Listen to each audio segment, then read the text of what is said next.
Hey everyone, I hope सबने last video देख लिया होगा। रोड मैप 1.0, रोड मैप 2.0 थोड़ा बहुत देखा होगा, थोड़ा बहुत प्रैक्टिस स्टार्ट कर दी होगी। अगर नहीं देखा है तो इस वीडियो को देखने की कोई नहीं है, पहले उसको देखो, उसमें जो क्वेश्चंस बताए हैं वहाँ से स्टार्ट करो, धीरे धीरे प्रैक्टिस स्टार्ट करो। और जब आप रोड मैप 2.0 तक का सिलेबस आप कवर कर लेते हो, अपने आप कॉन्फिडेंट फील करते हो, तो ही रोड मैप 3.0 जाने का मतलब बनता है, अदरवाइज कोई सेंस नहीं बनती है। आप डायरेक्टली क्वेश्चंस नहीं समझ पाओगे और ना ही कर पाओगे अगर आपके पहले के कॉन्सेप्ट्स क्लियर नहीं है, पहले के क्वेश्चंस आपने नहीं किए हैं तो। लेकिन जिन्होंने कर लिया या जो आगे के लिए रखना चाहते हैं उनके लिए let's get on to the video.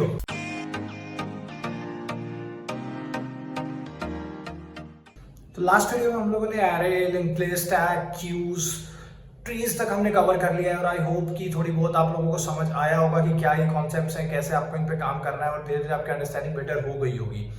अब हम नेक्स्ट टॉपिक्स के ऊपर आएंगे, जो कि कुछ डेटा स्ट्रक्चर जो कि ट्री बेस्ड है बट थोड़ा ट्री से डिफर करती हैं in the way that they have different concepts, they have different type of questions और थोड़ा सेग्रीगेटेड हो जाता है उनका स्कोप। तो एक ऐसी डेटा स्ट्रक्चर का नाम है ट्राई। ट्री से ही जुड़ा हुआ वर्ड है try. It's slightly N extended version of tree. Try का आपने बहुत बेसिक यूजेस देखा भी होगा कहीं पे, अगर आपने कभी ध्यान दिया तो। जैसे आप गूगल में कुछ भी टाइप करते हो सर्च बार में तो ऑटो कंप्लीट होने की कोशिश करता है वो, तो that is very common example of trie implementation. तो trie is nothing but just an extended implementation of trees. It's a tree based data structure used for efficient retrieval of keys. मतलब आपको बहुत large data set of string का कोई दे दिया, उसमें से आपको कुछ कीज फाइंड आउट करनी है, तो उसके लिए हम ट्राई इम्प्लीमेंट करते हैं।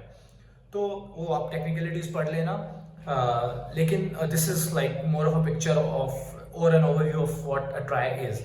सो जब हम ट्राई की बात करते हैं तो हमारे पास बहुत ज्यादा एग्जांपल्स नहीं है बेसिक के लिए, बाकी सबका लेवल एक ही आ जाता है, बट फिर भी I would say you start with implementation of all the logics in a try.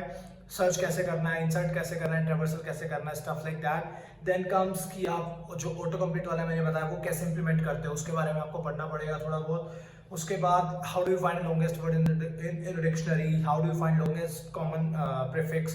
They are like some very common examples that are always solved with the try, whether in an interview or you are just practicing for yourself.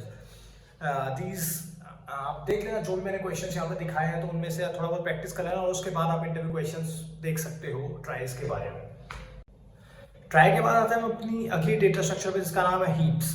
As the name suggest, heap is like भाई बहुत सारी चीजें इकट्ठी कर दिया, उसमें से हमें कुछ ऑपरेशन करना है और कुछ रिट्राइव करना है या कुछ इंसर्ट करना है, कुछ भी फाइंड आउट करना है, तो हम उस पर कैसे काम करेंगे।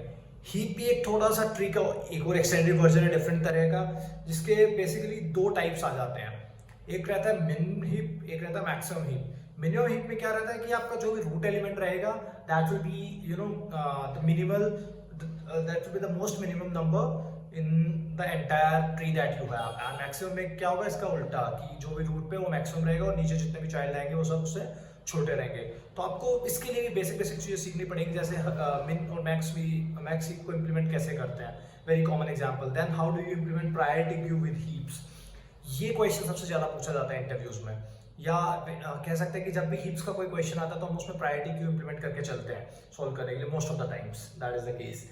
Okay, and then conversion, like max heap को मिन हीप में कैसे करना है, वाइस वर्सा, कुछ भी ऐसा प्रॉब्लम आपको दिया जा सकता है। या फिर कोई एरे दे रखा है तो उसको मिन हीप में कन्वर्ट कर दो या मैक्स हीप में कर दो, या चेक वेदर इट्स अ मिन हीप और max heap. So basic examples में ऐसा नहीं हो रहा यही क्वेश्चंस पूछे जाते हैं, बट हाँ जब आप तैयारी करना स्टार्ट कर दो, हीप्स को पढ़ना स्टार्ट कर दो, तो आप कोई क्वेश्चन से स्टार्ट करोगे तो थोड़ा थोड़ा इजी फील होगा कि हाँ यार थोड़ा बहुत हम भी खेल पा रहे हैं हीप्स के साथ, और जो कि बहुत जरूरी है। Again I would say confidence building is the key here. अब बात आती है हमारे नेक्स्ट डेटा स्ट्रक्चर की, जिसका नाम है graphs. Most of the students और मोस्ट ऑफ द इंजीनियर जो कोडिंग स्टार्ट करते हैं वो शायद ग्राफ तक कभी पहुंचते ही नहीं है कि हमें ग्राफ इंप्लीमेंट करके देखना है, क्योंकि कॉलेज लाइफ में एक ऐसा हुआ बन जाता है ना ग्राफ का कि अरे इतने सारे एल्गोरिथम्स यूज होते हैं, इतने सारे कॉन्सेप्ट्स यूज होते हैं, ऐसे कॉम्प्लिकेटेड क्वेश्चंस हैं, हम कैसे कर पाएंगे या कैसे समझ पाएंगे। And that is so true भाई, कॉन्सेप्ट्स हैं, बहुत सारे एल्गोरिथम्स यूज होते हैं। ग्राफ इज लाइक, अगर आप स्टार्ट से ग्राफ पढ़ना स्टार्ट कर रहे हो तो 1.5 से 2 महीने में आप ऐसे बन पाओगे कि आप 50-60% क्वेश्चन आप सोल्व कर पा रहे हो, कि कॉन्सेप्ट्स इतने हैं यार, और उसके ऊपर से एक डर है, पहले वो हटाना है, धीरे धीरे कॉन्फिडेंस बिल्ड करना है, समझना है, और फिर हम ग्राफ को क्रैक करने लगेंगे। और most of the startups like जो भी ट्रांसपोर्ट रिलेटेड स्टार्टअप्स रहती हैं या आजकल जैसे जोमेटो वगैरह है जो मैप को यूज़ कर रहे हैं, एपीआई वगैरह को यूज़ कर रहे हैं, तो ग्राफ वहाँ पे सबसे कॉमनली यूज्ड डेटा स्ट्रक्चर है। अब ग्राफ को पढ़ने के लिए हमें क्या करना है वो अब हम जानते हैं। तो ग्राफ जब हम स्टार्ट करें, ग्राफ है क्या, पहले सबसे पहले तो ये समझना बहुत जरूरी है। ग्राफ एक नॉन लीनियर डेटा स्ट्रक्चर है जिसके पास नोड्स है और एजेस है, और नोड्स जुड़े पड़े उन एजेस से, ए नोड, बी नोड, और बीच में कोई एज है जिसको हम ए भी बोल सकते हैं, ठीक है। अब कोई डायरेक्शन भी हो सकती है उसके, विदाउट डायरेक्शन वाले भी एज हो सकते हैं, वो आप टेक्निकलिटी आपको पढ़नी पड़ेगी, मैं इस वीडियो में नहीं बता पाऊंगा सब कुछ, लेकिन हाँ नोड्स और एजेस का एक कॉम्बिनेशन है जिसको हम ग्राफ बोल देते हैं, ठीक है। अब इसके बाद क्या रहता है कि इसमें कॉन्सेप्ट्स हमें क्या क्या आते हैं। सबसे पहले अगेन जैसे हमने ट्री को पहले ट्रेवर्स करना सीखा था, हमें ग्राफ को भी ट्रेवर्स करना सीखना पड़ेगा कि आप एक नोड से दूसरे नोड पे कैसे जा पा रहे हो, जो कि बहुत तरीके हैं इस चीज के। जैसे एक ब्रेथ फर्स्ट ट्रेवर्सल होता है, एक डेप्थ फर्स्ट होता है। ब्रेथ फर्स्ट में होता है कि हम पहले एक नोड उठाई, फिर उसके दूर दूर वाले नोड्स उठाते चलते हैं। डेप्थ फर्स्ट में हमने एक नोड उठाई, फिर उसी के डेप्थ में हम जाते जाते हैं कि हमें सारे नोड्स उसके आसपास के हमें पता लग जाए, ठीक है। वो आपको सीखना पड़ेगा। उसके बाद आपको रिप्रेजेंट कैसे करते हो, आपको ग्राफ के नोड्स को मान लो सेट के अंदर डालना है, या लिंक लिस्ट के अंदर डालना है, या एरेज के अंदर डालना है, या हैश के अंदर डालना है, कैसे भी छोटे छोटे इंप्लीमेंटेशन है, इनमें कोई वो नहीं है, लेकिन हाँ आपको नोड्स ट्रेवर्स करना आ जाएगा इसके बाद से। फिर आपको डायरेक्टेड और डायरेक्टेड ग्राफ का, डायरेक्टेड है तो वेटेज क्या है, नोड्स के ऊपर कुछ नंबर लिखे रहते हैं तो उनका वेटेज कैसे काउंट होता है, क्या उनका वैल्यू होता है, वो सब समझना पड़ेगा। फिर आपको ग्राफ सॉर्ट कैसे होता है, बहुत इंपॉर्टेंट कॉन्सेप्ट आता है टॉपोलॉजिकल सॉर्टिंग। थोड़ा कॉम्प्लिकेटेड लगता था जब मैंने सीखा, तो टॉपोलॉजिकल सॉर्टिंग आपको समझनी पड़ेगी, उससे रिलेटेड बहुत सारे क्वेश्चंस हैं। देन मिनिमम स्पैनिंग ट्री एक अलग से ही कॉन्सेप्ट है और उसके अंदर बहुत सारे क्वेश्चंस आते हैं। शॉर्टेस्ट पाथ, आपको नोड ए से नोड बी पहुंचना है तो उसका शॉर्टेस्ट पाथ क्या रहेगा, इसके लिए कौन कौन से एल्गोरिथम यूज होते हैं। फॉर एग्जांपल डिस्कस्टार्स यूज होता है, या उसको एडजेसेंसी लिस्ट से कैसे इंप्लीमेंट कर, 2-3 तरह के इंप्लीमेंटेशन है, 2 तरह के शायद, वो कैसे इंप्लीमेंट होता है आपको वो सीखने पड़ेंगे। देन उसके बाद बैरमैन फोर्ड एल्गो है एक, इसका फ्लूइड वॉर्सल है, और भी एल्गोरिथम्स हैं, बट ये बहुत कॉमनली यूज है जो आपने सिलेबस में भी देखे होंगे। मोस्टली क्वेश्चंस आप इन्हीं से करते हो। ऐसे तो बहुत सारा थ्योरेटिकल वे में जाओ तो, लेकिन आपको हर एक के डेप्थ में जाने की नीड नहीं है बिल्कुल, ठीक है। तो इस तरह के क्वेश्चंस रहेंगे जो आपको पहले कॉन्सेप्ट समझने पड़ेंगे और इनके क्वेश्चंस करने पड़ेंगे। मैं यहाँ पे सारे क्वेश्चंस एक बार में कवर नहीं कर पाऊंगा क्योंकि ग्राफ बहुत बड़ी चीज है, ठीक है। उसके बाद जो कि आप ये सब क्वेश्चंस कर लोगे ग्राफ में, जैसे फाइल डायरेक्टरी सिस्टम वगैरह, कैसे ग्राफ का कोई तरीका होता है जिसके जैसे वो हैंडल होता है, तो वो आपको सीखना पड़ेगा। Stuff like this common concept आप ये भी कर लोगे तो आप ये लगा लो कि आपको एक अंडरस्टैंडिंग आ जाएगी कि आप ग्राफ के क्वेश्चंस को कैसे अप्रोच करते हो और कैसे आप उनके सॉल्यूशन की तरफ बढ़ते हो, जो कि बहुत ही ज़रूरी चीज़ है आगे ग्राफ्स के क्वेश्चन सॉल्व करने के लिए और इंटरव्यूज फेस करने के लिए। तो सब हमने सब कुछ रोड मैप में कवर कर लिया। अब मैं वापस जाऊंगा रोड मैप 2.0 की तरफ, जहाँ पे मैंने डीपी का जिक्र किया था, डायनामिक प्रोग्रामिंग का। तो डायनामिक प्रोग्रामिंग कुछ नहीं है, बहुत हवा हमने बना रखा, लेकिन बहुत ही वाइडली यूज्ड है इंटरव्यू क्वेश्चंस में या कॉम्पिटिटिव कोडिंग में।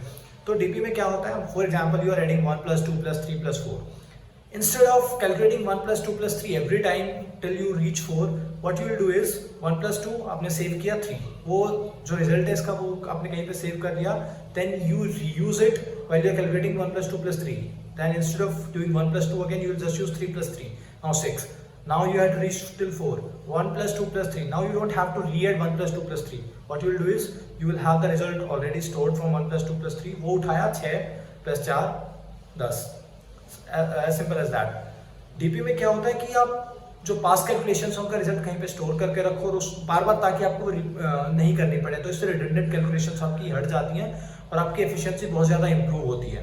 तो इसलिए डीपी बहुत वाइडली यूज्ड कॉन्सेप्ट है। तो डीपी अगर आपको सीखनी तो आप कैसे सीखोगे, क्या क्या कॉमन प्रॉब्लम्स आप कर सकते हो कि डीपी पे आपको लगे कि हाँ यार अब तो अपन डीपी भी फोड़ सकते हैं। तो डीपी के लिए लॉन्गेस्ट कॉमन सब सीक्वेंस एक प्रॉब्लम है जो आप स्टार्ट कर सकते हो, शॉर्टेस्ट कॉमन सब सीक्वेंस है, 0-1 नैपसैक प्रॉब्लम है जो आपने पहले की हुई है, अब उसको आप डीपी की हेल्प से इंप्लीमेंट कर सकते हो।